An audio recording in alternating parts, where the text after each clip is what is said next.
Good evening, everyone, or good morning or good afternoon, depending on where you are. And this is Sharon from Self Care for Black Men. And I do see you, Jeff.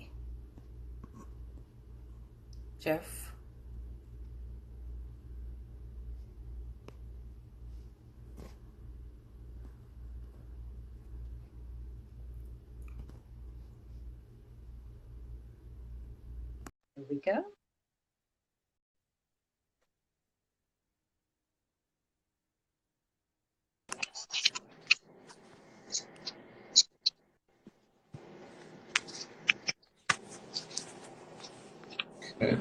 Let's see.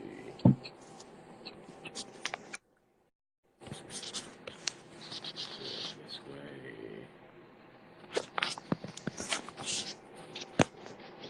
Did you need to turn your phone to the side? It would probably be better. All right, I'm gonna turn it like that.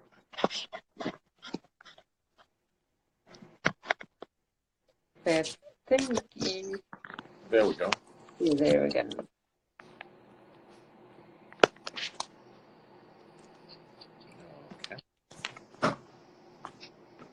There we go.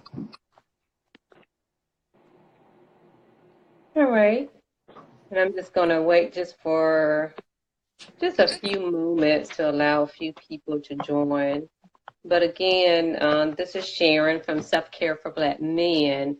And this evening, and let me go ahead and type this down now. So forgive me, everyone, for a moment. This evening, this is meditation series for Black men. And pretty much what that is talking about featuring Black men either who teach meditation or who practice meditation, and that's more so that other Black men who are curious about meditation can learn more. And just give me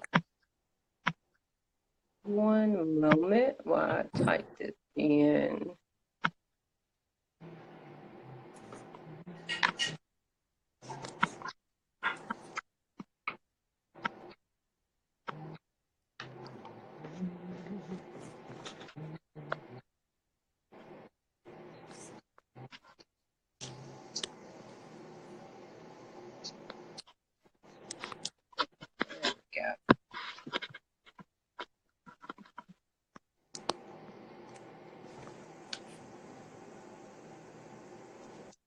Okay, what we're going to do is we're going to get started by having just a few moments of silence. And so I like to start off anytime I go live. It's just a few moments of silence or breathing exercises, because a lot of times throughout the day we're kind of busy just going about things. And sometimes just sitting in silence or breathing can kind of just center us and allow us to think and be focused on what we have in front of us. And so wherever you are, just sit comfortably. And if you're standing, that's fine too, because again, with this exercise, you can do anywhere where you are. And this is just a breathing exercise. And so sit comfortably, bring your hands to your lap or wherever that's going to be comfortable. You can keep your eyes open, or you can close your eyes or gaze towards the ground, whether you're standing or if you're sitting, and just focus on your breath and just breathe 5 times.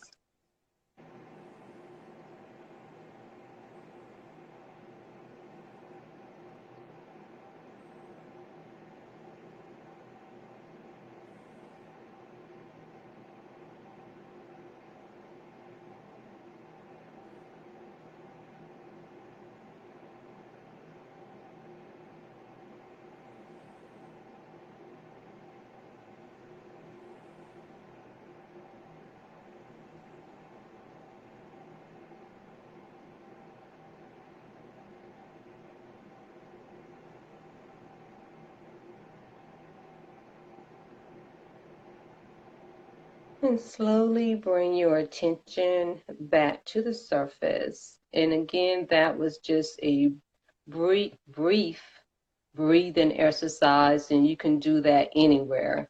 And I don't know about anybody else. I was about to go in the zone myself. I was like, oh, I could do that a little longer. But again, that's just something that can help you. This evening, we have Jeff with us, and he's going to talk about his experience with meditation. And so, just to kind of start off, tell us a little bit about you, and then especially about yourself before you started practicing meditation, Jeff. Well, first of all, Sharon, thanks for having me, and kudos to you for the work that you're doing and taking an active concern about us Black men and promoting self-care. Um, just to tell you a little bit about myself and my road to meditation, to and through meditation. Um, I'm an entrepreneur, and with that comes a lot of uncertainty at times. Um, you know, it's not something that's for the faint of heart. So there are times that it produces a lot of anxiety, as well as um, their lows and their highs. Their highs in terms of when you're experiencing great success, and their lows in terms of when you're in a valley. And so, with all of that, there's a need to strike a balance. The pendulum swings both ways, but um, I was looking for a way to find a balance in the midst of all of that, and in the midst of that, and actually some personal tragedies that I'd experienced. Um, was looking for a way to find balance, and fortunately, I met my meditation teacher, who was in the practice of transcendental meditation. Who actually, not only is he a great teacher, but he's actually a direct disciple of Maharishi Yogi, who was the founder of the Transcendental Meditation movement. And so my teacher actually sat at his feet for 15 years in the Himalayas. So I'm fortunate to have studied under and still study with a teacher who's a direct disciple of the movement founder. Um, Transcendental meditation, there are obviously many different forms of meditation out there, and the one that I've chosen is transcendental meditation. And when you say transcendental meditation, you talk the root word of transcendental is to transcend. Um, and so when you practice transcendental meditation during that period, you actively transcend your physical body. You actually transcend a lot of the limitations that you see in this 3D reality. So it's an opportunity. If you practice transcendental meditation, you practice it twice a day, 20-minute intervals. And one of the really neat things about it is that each of those 20-minute intervals puts you in a state of deep rest, and can be, for an accomplished meditator, that each of those 20-minute meditation segments can be the equivalent of up to 8 hours of good sleep. So it's a way to still yourself, calm the mind. With that comes a lot of great health benefits, such as, I have the blood pressure of a high school athlete. and Wow. and I attribute a lot of that to the consistent practice of transcendental meditation. Um, as I said, particularly with Black men, stress is the big silent killer. Oh, yeah. This is, and so we number one, we need to take some steps to counteract that trend. And so I think the more and more men, black men in particular, who become aware of transcendental meditation or some form of meditation, we're going to be able to gain some headway on curbing that trend. Yeah, this is true. So when you were looking for a balance, were you specifically looking for a balance with meditation? Um, well, actually, some of the metaphysical study that I was doing, a lot of it, and biblical metaphysical study that I was doing, a lot of it had an emphasis on stillness. Okay. Be still and know that I am. Know that God, I am presence within you. And a lot of things kept popping up about a deep trance and this and that. And one day, a link to transcendental meditation appeared on my computer, and of course, we know there no such thing as coincidence. So, Yeah, yeah. so when it popped up, I was led to follow up on it, and subsequently went to a couple of the talks and decided to take it on. And I would say it's one of the best investments that I've ever made. It's been worth everything that I've put into it, everything that I've gotten out of it, for sure. Okay. And one thing I want to say too regarding, because you mentioned like stress and you also mentioned deep rest. And though, especially with the deep rest, that's something that I really try to inform everybody, but especially Black men about is sitting in silence and that deep rest. And in that deep rest, it can come in many forms. It can come into, sitting in silence, whether it's meditation or however that person decides to do that. And then also deep rest can come into, like I teach restorative yoga. And Dr. Gail, I had the honor and the pleasure to study under Dr. Gail Parker. She's a psychologist and a restorative yoga teacher for many, many years. And and that's something that she really, really honed on. And I was telling a group of people one time, let me say this first, is that I am a mental health professional myself, been in the field for many years. And, and I've been also, when it comes to being, I guess, just a healthy, at least health conscious and things like that. But one thing I've always noticed is like when it comes to blacks and black health, it's like a high risk for high blood pressure, for diabetes, and it's an epidemic. And I never really could understand that because I'm like, we're not, we're all human. What is it about it? And then when I started studying under Dr. Gail Parker, she pretty much had some work regarding racial wounding.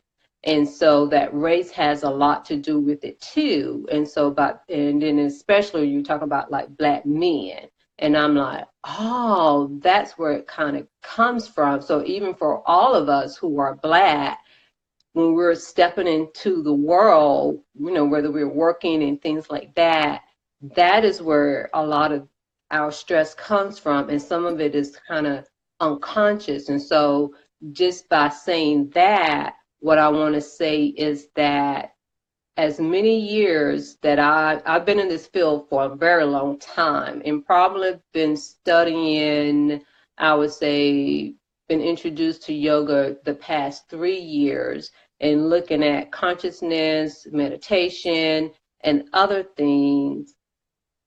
What I'm learning about the mind and the body is so deep at a different level than I had in the traditional way. They didn't teach us in this way. And so they don't, it's almost like we will vaguely talk about certain things, but not about that deep rest. It's almost like about making somebody feel good, but how can you really help completely change the person's kind of makeup? And that's kind of where that deep rest comes from, because kind of looking at with the stress, we stay, and especially Black men, stay in the fight, flight, and freeze response. And so that is where sitting in silence and deep rest kind of comes into, come into um, play a big part in that. But anyway, I just wanted to point that out. Or just by you mentioning that, is that is why it is so important, because we need to rejuvenate, our bodies and our senses. And if we're always just kind of, even on an unconscious level, reacting to things or fighting against something, or throwing something at the TV, or getting frustrated because of something on the news, that energy needs to be moved somewhere. And this is where, again, meditation comes into play. So again, I just kind of wanted to just kind of reiterate that piece. And Yeah. so along your journey, what have you discovered, how meditation has helped you?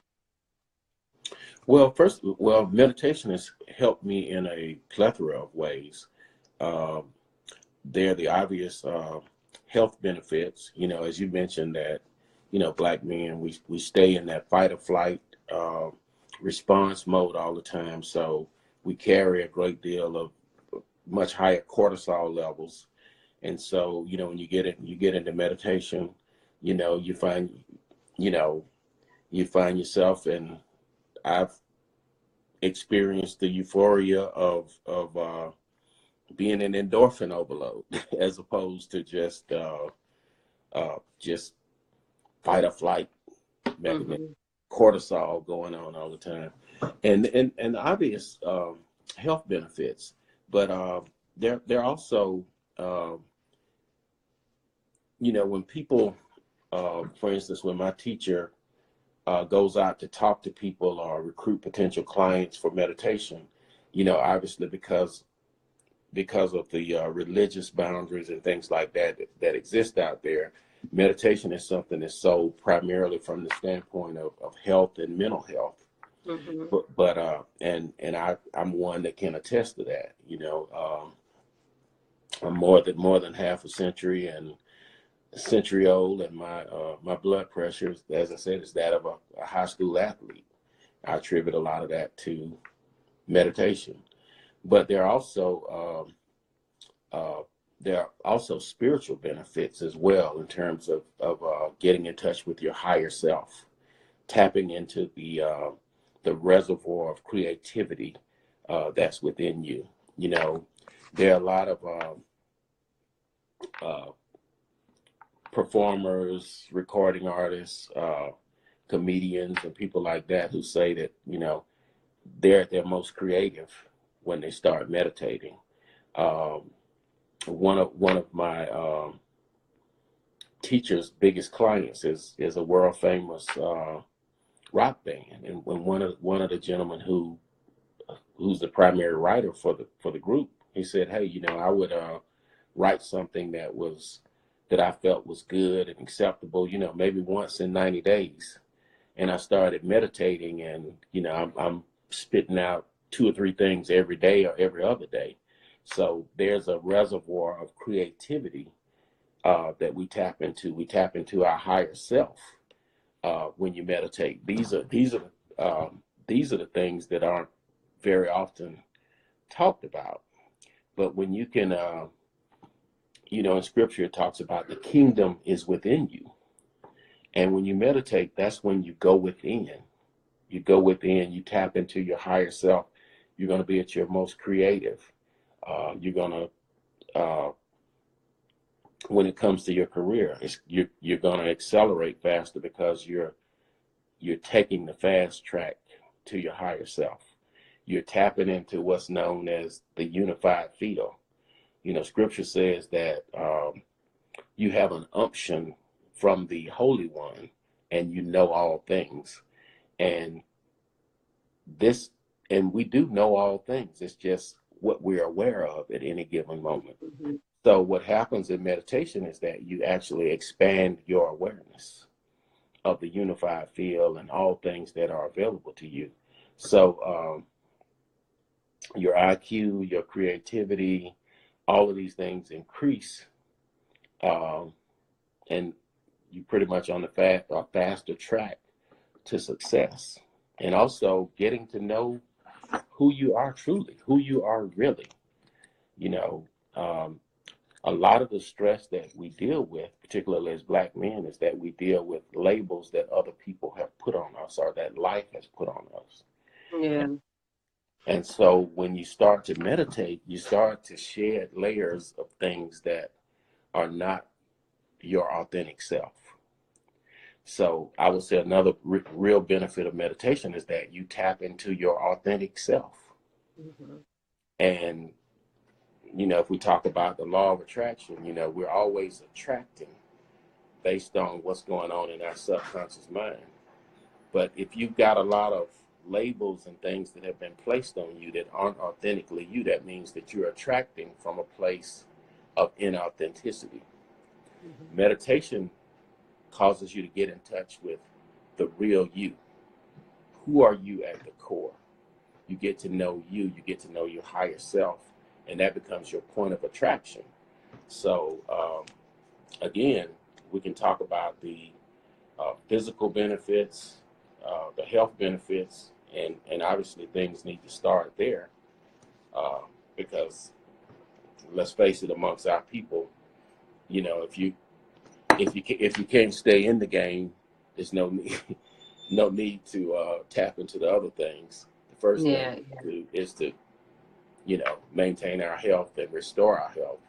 But beyond that, meditation is the pathway to your higher self. Mhm. And you had said something about shedding layers of yourself.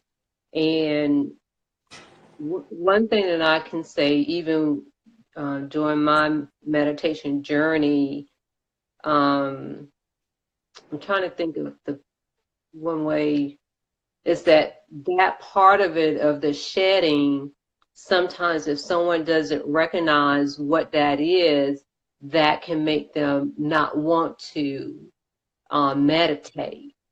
There was somebody on Instagram or either Facebook, and I can't remember who it is, but they kind of talked about it a little bit. But pretty much, I guess the easiest way of saying it is that with meditation, it shows you who you are, the good, the bad, and the ugly. And I guess you can say when that shedding part of it, if we clinged on to any labels that anyone has made, then that will come to front. And even things that we may have done as well, whether it's intentional or not. Because I know even when I sat in meditation, and it's like you get these insight revelations and aha moments, and I'm like, did I do that? No, I didn't do that. But I know, whatever it was that I didn't do intentionally, but it shows you yourself. It shows you yourself. And so, what was that like for you? I guess you could say the shedding. Well, one analogy that we use for that is that it's like sleeping. When you start meditating, it's like going into a cave where there are a lot of sleeping elephants, right? And the deeper you go into the cave, the more the elephants you wake up. And so when you first wake them up, they're startled and they kick up a lot of dust. Mhm. But eventually, what happens is those sleeping elephants clear out of the cave and the dust begins to settle. But you have to disturb them, you have to wake them up, you have to, there's got to be chaos before calm. And so don't be alarmed when you first start meditating, because there's a great deal of stress that we have taken on, and it exists at a very subconscious level. Mm-hmm. And it's got to be stirred up in order to be moved out. So and the thing about it is that as you alleviate this stress, it takes you to a whole nother, it puts you in a whole nother place. But Yeah. you have to go through it to get to it. So Mm-hmm. don't be alarmed by that. It's well, it's well worth it.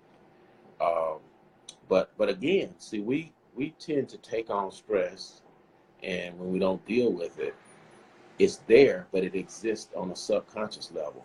So you're not Mm-hmm. even aware of it on a daily basis. But again, because your subconscious mind is the dog is the tail that wags the dog, it's your point of attraction. So you're not Mm-hmm. attracting from the good thoughts that you're having here. You're attracting things into your reality from these repressed, subdued thoughts that are below the level of consciousness, that are in your subconscious. So again, meditation serves to expose that and release things that, you know, limiting beliefs, things that are no longer serving you. It serves to release those things. But again, you got to clear the cave out first.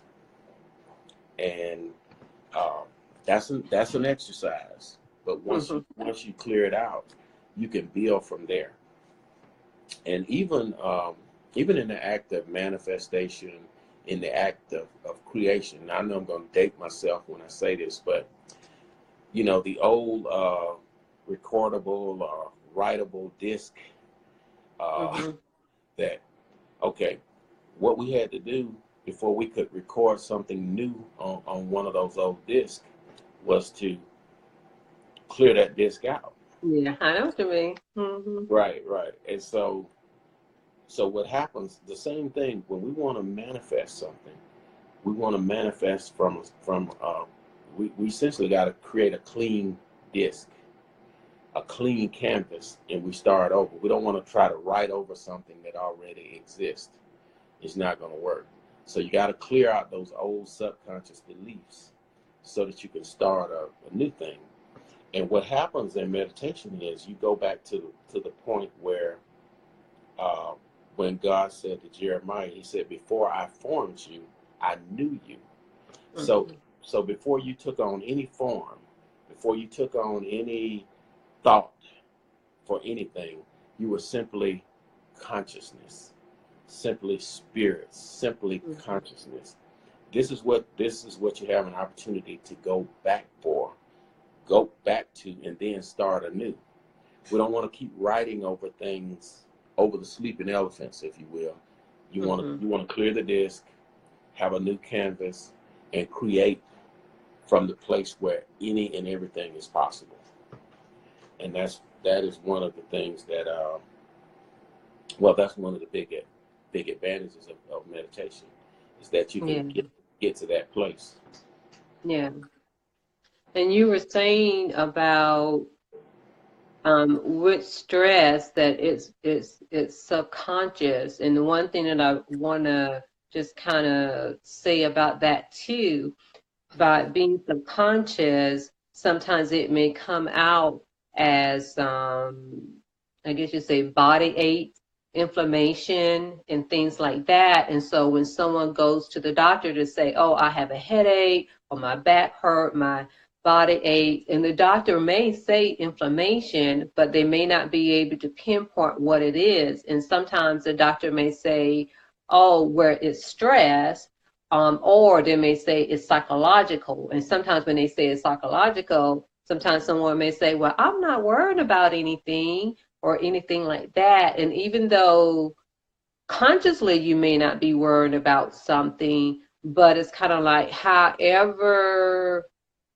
just it can be something small. Somebody can cut you off, and in that first response that you had, it can be your interaction with someone at work or even home. And so it comes up in that way. And then the doctors or medical provider may say, oh, well, you need to, from what I can remember, what they would say is kind of like, you need to get rid of the stress, make it sound like, but people don't know what to do. And so that's kind of where it's not get rid of the stress, it's manage the stress. So that's where sitting in silence, meditation, and that deep rest comes into play in managing stress.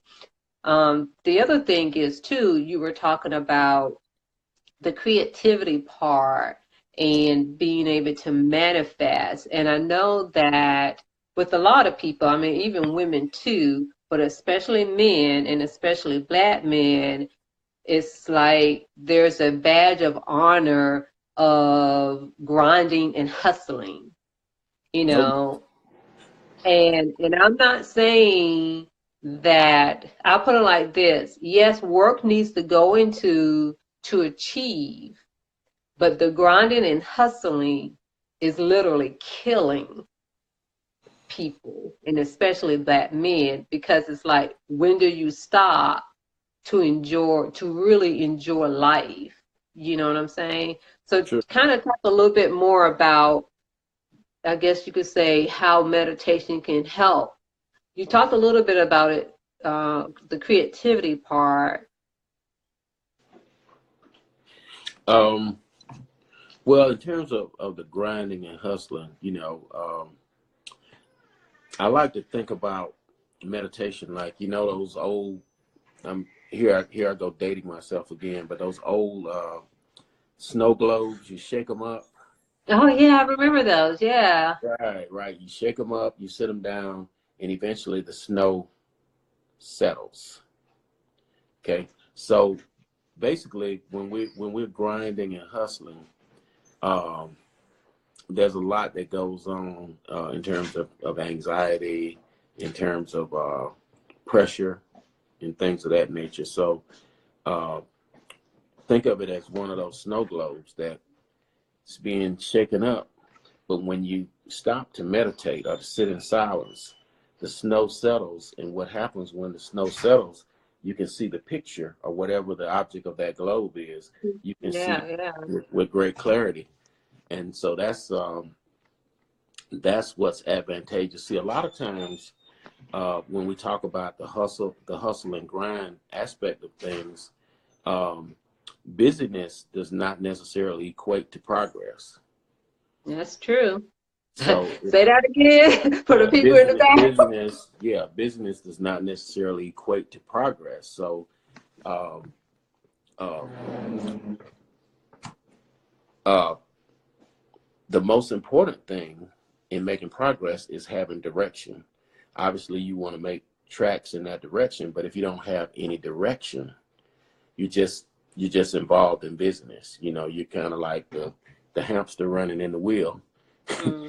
You're making tracks, but you're not really getting anywhere. So this again is a place that meditation is advantageous, because when the snow settles, you have clarity and direction in terms of where to go. So with that, you can add purpose to your hustle and to your grind. Otherwise, it's just business, and I it like doesn't that too. necessarily Purpose to equate to your progress. husband and growing. Yeah.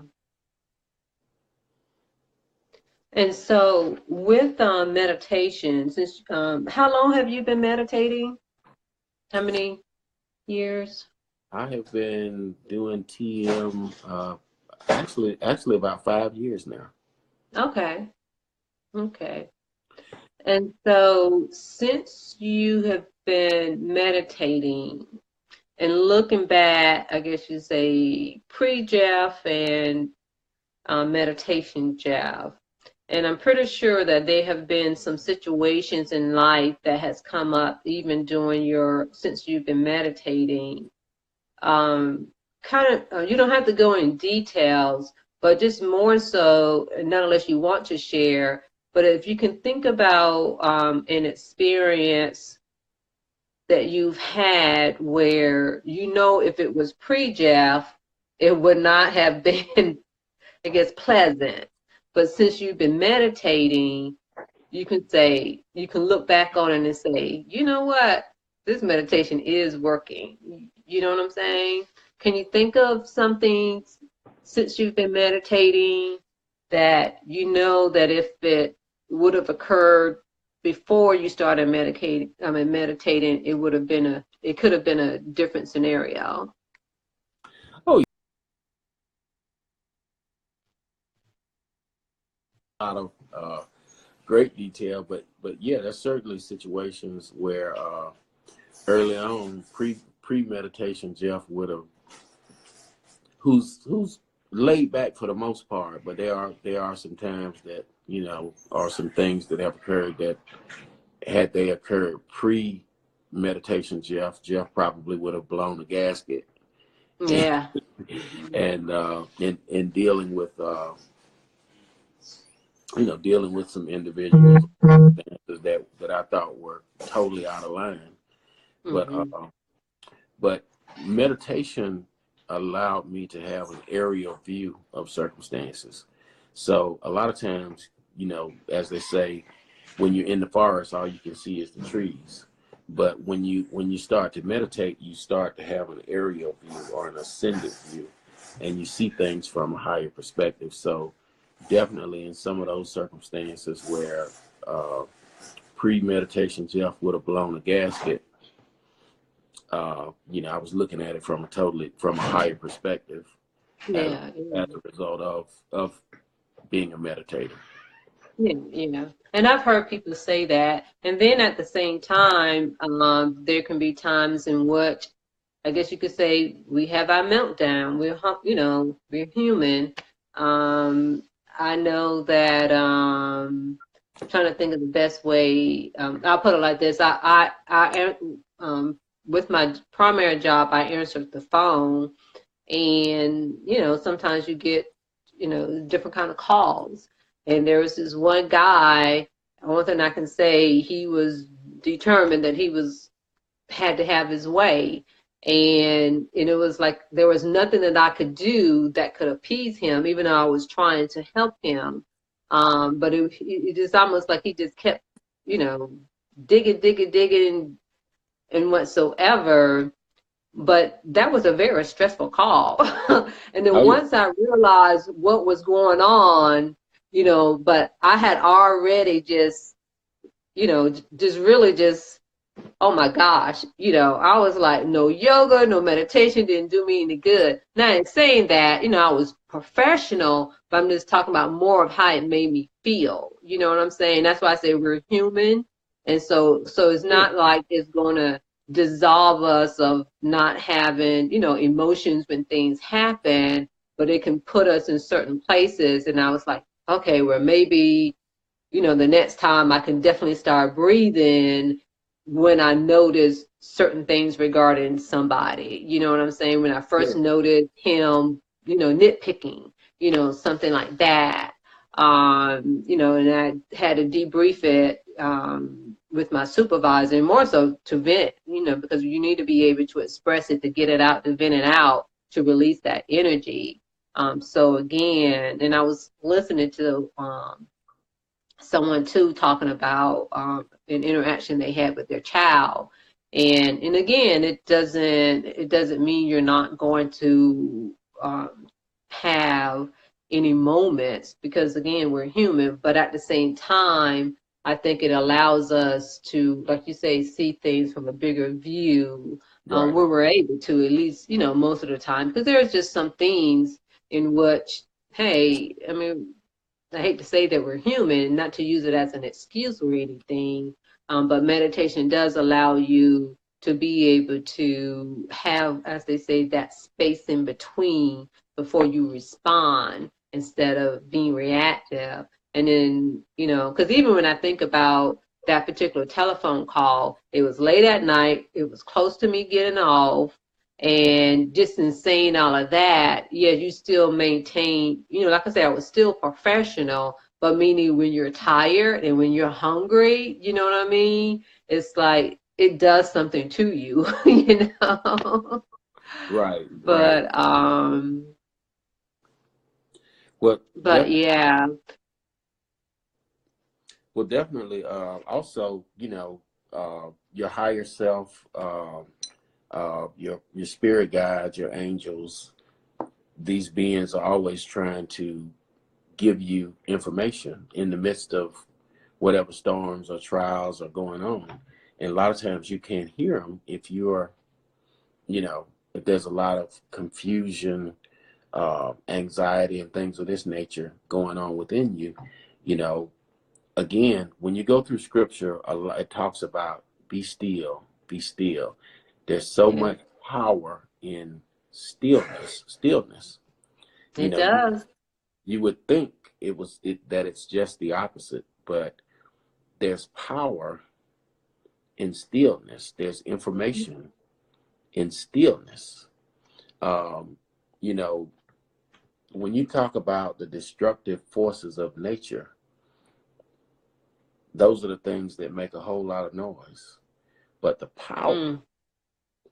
actually exists in silence. And so when you go into the silence, everything you need is there. All the information you need, all the revelation.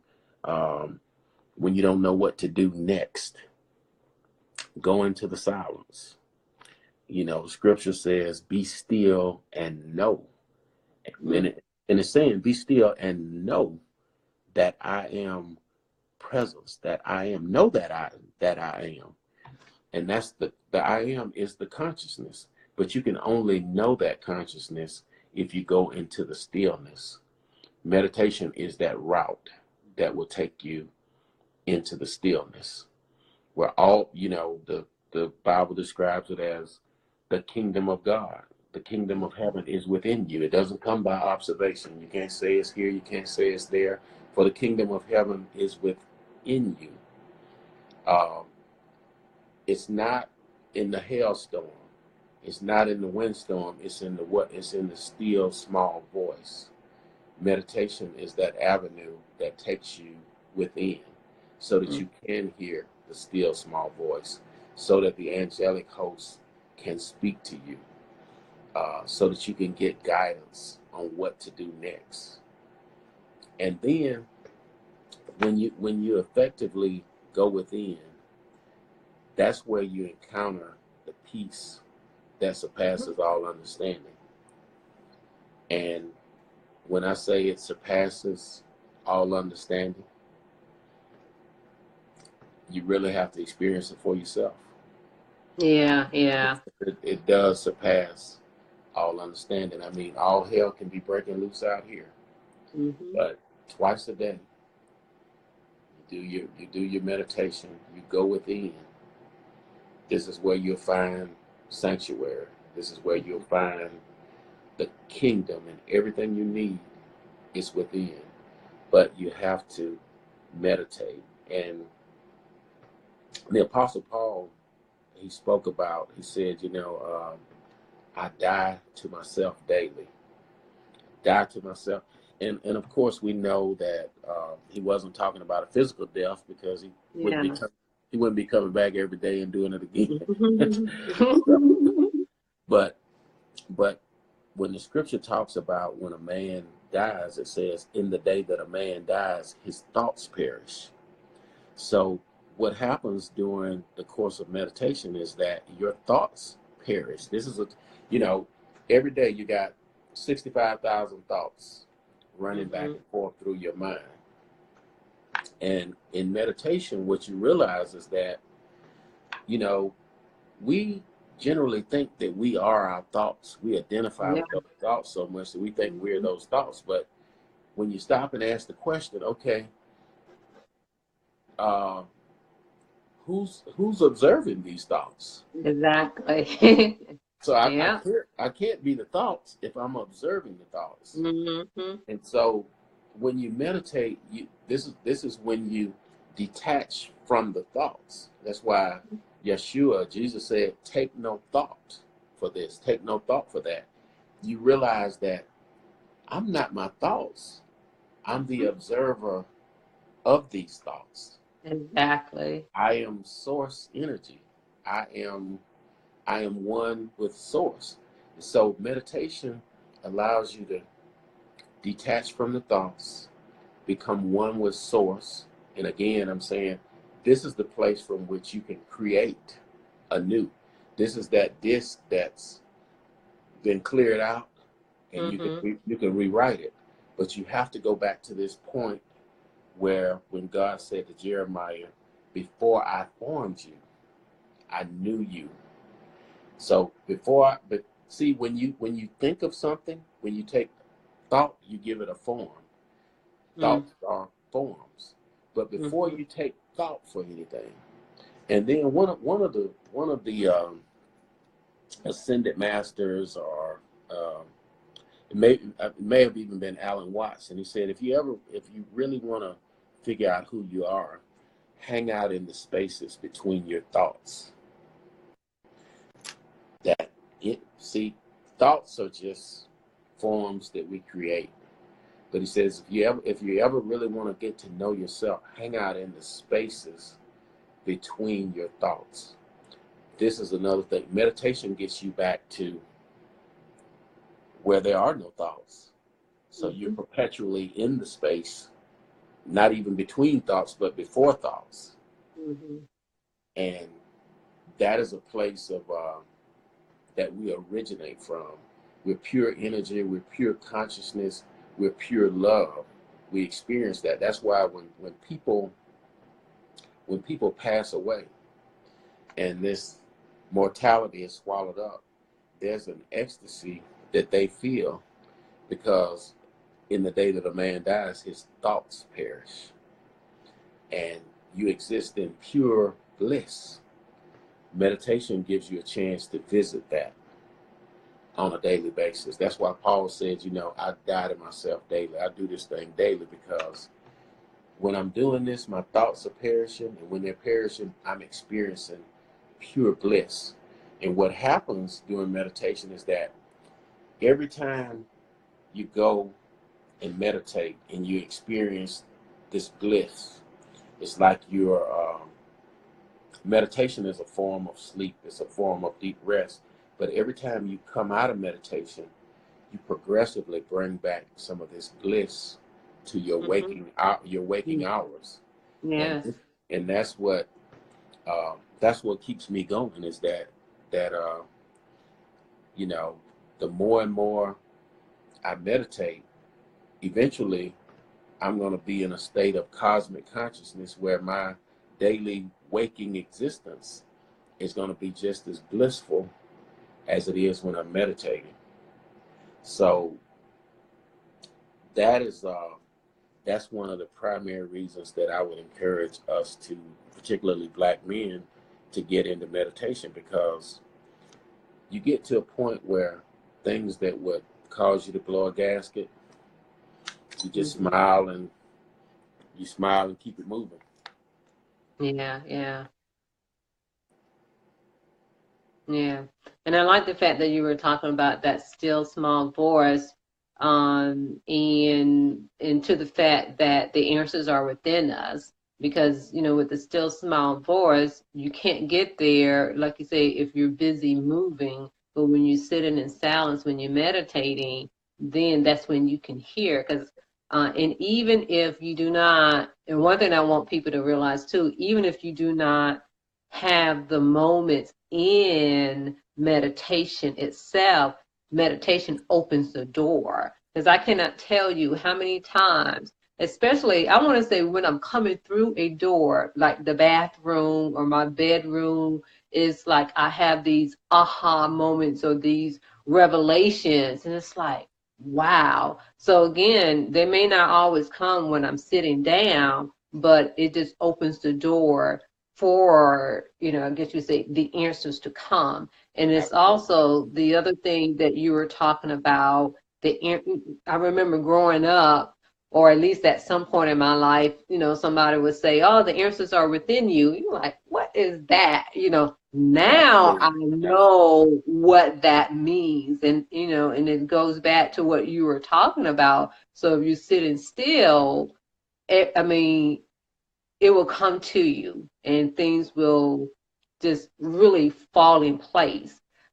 literally things will fall in place. Absolutely. and and the answers will come, within you. If you're struggling with something, I would definitely tell people to be careful with the words that you use, because words are powerful. So make sure whatever question that you have, you say it in a positive sense.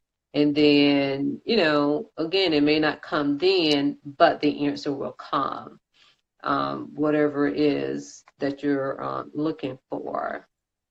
Right. And one of the things I like to share regarding, of course, when you meditate, it's an avenue to tap into your subconscious and your superconscious, and all of the answers, of course, are there. But back in the day, the old folks, when they would have to make a decision about something, or they needed an answer for something, and or had to make a decision, they would always say, "Let me sleep on it." Yeah, sure enough. They would always say, "Let me sleep on that." And Hmm. they would come back the next day, and they would always have the answer, and they'd have the right answer. And here's why. In Job, um, it says, in a dream, in a vision of the night, when deep sleep or deep rest, you kind of get that in meditation. It says, when deep sleep falleth upon men as they slumber upon the bed, then he opens the ears of men and seals their instruction. So he says it's vain to rise up early and sit up late at night and eat the bread of sorrows, for he gives his beloved sleep. So what that says is that the answer is not going to come to you when you're rising up early, you're worried about something, you're in anxiety, you're staying up late at night pacing the floor. He said, Hmm. he gives his beloved sleep. So what he's telling you is that the answer is not going to come when you're in anxiety, when you're pacing the floor and you're rising up early and refusing to go to sleep. He's saying, go to sleep. Then he opens the ears of men and he seals their instruction. So meditation is an opportunity twice a day to go and get into deep rest. And it's a time when your higher self can seal your instruction, tell you exactly what it is you need to do. You know, you might have an enemy out there that's digging a ditch for you, or somebody's setting a trap for you, or whatever. If you go into meditation, if you go into the silence, he opens the ears of men and seals their instruction. So if you're meditating on a daily basis, as you said, sometimes the answer will come to you in meditation. Sometimes it's a deep knowing, you know. But I tell you what, the old folks, every day, every time they do it, they come back the next day, they got the right answer because Hmm. they've taken the time to get quiet, to go into the stillness. Hmm. This is what meditation does for me. I mean, granted, all of the health benefits, ultimately, this helps you be one with your higher self. So, and we talk about the kingdom that's within you. Well, everything you need is in the kingdom: health, wealth, you name it. Everything is in the kingdom. Meditation is the door to the kingdom. It's the Yeah. door. It's the doorway to cosmic consciousness. It's the doorway to unity consciousness with the unified field. It's the way to tap into the creative reservoir, um, that's gonna, when you take the time, you know, Maharaj Yogi, who is the founder of the Transcendental Meditation movement, he said this. He said you may have 10 appointments in the marketplace, but none of them will be successful unless you go to the bank first. Meditation is going to the bank first. So before you start your day, go to the bank first. There's no need to rush to the appointments in the marketplace if you have not gone to the bank first. And that's what self-care is all about, is taking care of yourself mentally, physically, and spiritually. And meditation has a way of doing that. Absolutely. Absolutely. It says if you don't, if I remember one of the pupils said to him, he said, I don't have time to meditate twice a day for 20 minutes. He said, well, then if you don't have time, that means you need to be meditating 2 hours or 3 hours. Yeah. So, again, scripture says, seek ye first the kingdom. I just said meditation is the doorway to the kingdom, and all those other things will be added. So again, meditation is seeking first. And I think once you become an active practitioner, it's something that you actually look forward to. Mm-hmm. It is, and it is a practice. And one of the things that I say often is to be intentional. And I also say, I differentiate between rituals and routine, because, routine are things you can kind of do without thinking about, but rituals, it's like you need to think about, even though we want meditation to be something that is automatic as well, but I still think it has to be intentional, because even like with myself and with a lot of people, when stress happens, it again kind of like that fight, flight, and freeze syndrome. You can easily just go back to really not do anything. And so I think that's where that piece of practice, and to be intentional, to at least say, okay, did I take care of myself today? At least to ask that question. And sometimes, you may not be able to, even if it's just for a few minutes, just like we did the breathing exercise earlier in this live. Sometimes just doing that is better than not doing anything at all. Oh, And absolutely. so, yeah, so that is really, really important. Well, our time is coming to an end. Is there any last words that you'd like to share? I really do appreciate everything that everything that you've said. Well, once again, thanks for having me, and thanks for the awesome work that you're doing. Uh, we as Black men are glad that somebody's out there who's concerned about us and who's promoting our welfare. So we salute you for that. Um, if anyone wants to contact me or speak further about meditation or anything metaphysical, you can DM me on Instagram at the underscore optimistic with a Y, one, the number one, the underscore OPTIMYSTIC, the number one.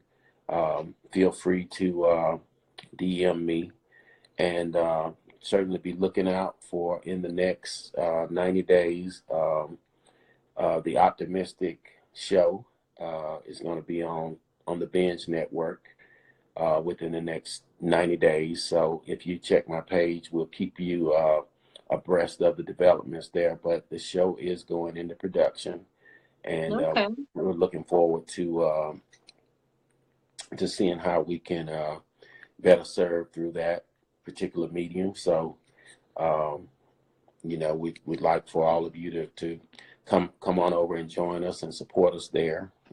Again, you can DM me at the underscore optimistic one, and we look forward to hearing from all of the people from